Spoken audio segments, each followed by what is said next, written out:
Guys, subukan nyo tong ginawa ko sa liempo. Promise, mapapa-extra rice kayo.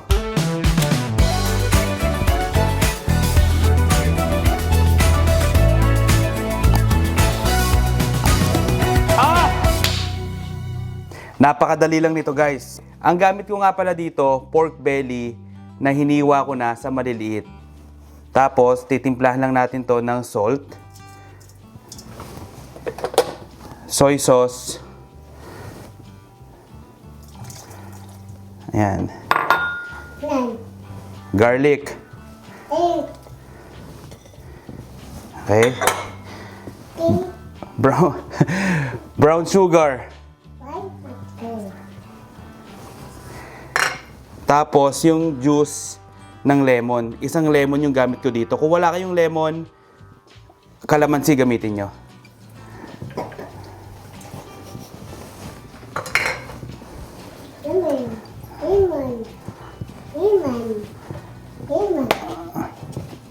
Ground black pepper.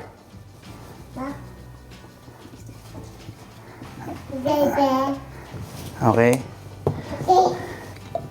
Tapos, ketchup. Yung dami ng ketchup, guys, bahala kayo. Siguro mga half cup, pwede na.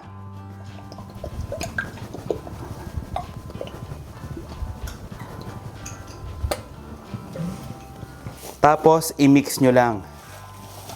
Yan. Tapos, ibabad nyo lang to ng mga 2 to 4 hours. Pero kung nagmamadali kayo, pwede namang 30 minutes. Bago natin prituhin to guys, lalagyan ko lang to ng cornstarch. Mga 2 kutsara lang. Yan, tapos haluin nyo lang ulit ha, bago nyo prituhin.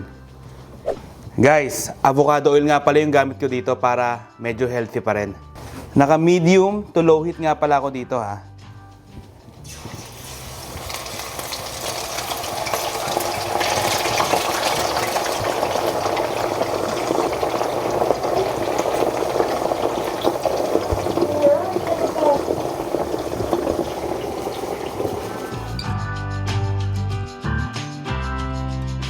So after 10 minutes guys, ayan, pwede na to. Pero kung ayaw nyo ng medyo tostado, kayong bahala ha, kasi kayo naman ang kakain. Ako kasi at saka yung asawa ko, gusto namin yung medyo sunog.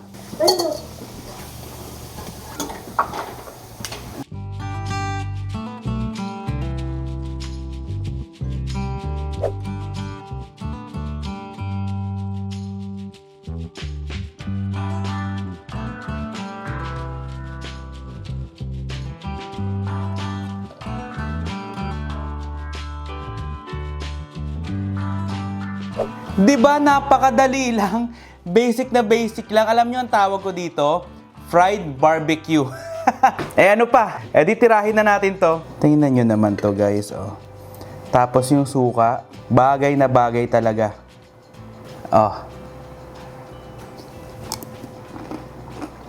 Oh. Ang sarap. Grabe naman to.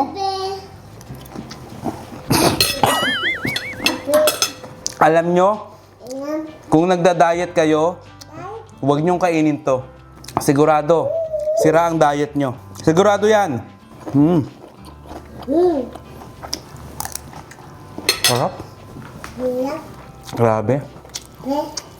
Dapat talaga guys, barbecue to eh. Kaso, dito sa lugar namin sa Canada, malamig. Wala namang snow pero malamig sa labas kaya hindi kami makapag-barbecue. Pinrito ko na lang. Tingnan nyo, oh. Grabe. Sarap talaga. Kung sawa na kayo sa mga ordinaryong luto sa pork belly, subukan nyo to. Ang dali lang talaga, promise. Tapos, kaya ako nilagyan ng cornstarch kasi kapag merong cornstarch, hindi matilamsik yung pork belly kapag piprituhin nyo. O, paano guys? Kung nagustuhan nyo tong video na to, syempre i-like nyo na, mag-subscribe na din kayo, tapos i-comment nyo yung mga pagkain na gusto nyong tsambahan natin.